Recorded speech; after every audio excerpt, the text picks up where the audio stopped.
আর সকাল সকালে আমাদের জমিতে এসেছি ডাঁটা শাক নেওয়ার জন্য। তো কদিন আগেই তো ক্ষেতগুলো পরিষ্কার করা হয়েছিল, তবে দেখো ওই বর্ষাকাল যে আবারও কিন্তু অনেক ঘাস টাস জমা হয়ে গেছে, আর খেতে কিন্তু এবার অনেক ডাঁটা হয়েছে। তবে ডাঁটার সাথে সাথে কিন্তু ওই চাল কুমড়ো গাছও বোনা হয়েছিল, চাল কুমড়ো গাছগুলো না ভালো হয়নি, ওই বৃষ্টির কারণে না মরে গেছে। শুধু ডাঁটার শাকই হয়েছে, আর হচ্ছিল তোমার ভোল হয়েছিল, মানে ওই চিচিঙ্গা যাই যা বলো।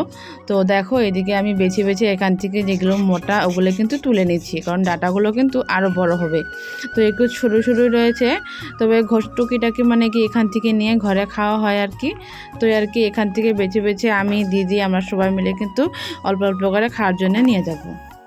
আর গ্রামের দিক দিয়ে না এই দিক দিয়ে কিন্তু অনেক সুবিধা, কারণ নিজে চাষ করে কিন্তু অনেক শাকসবজি খাওয়া যায়।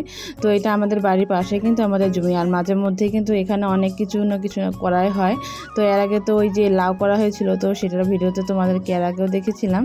তবে এবার কিন্তু ডাঁটা আর চাল কুমড়ো করা হয়েছিল, তবে চাল কুমড়ো হলো না, যদিও ওই চিচিঙ্গা গাছটা কিন্তু ভালোই উঠেছে।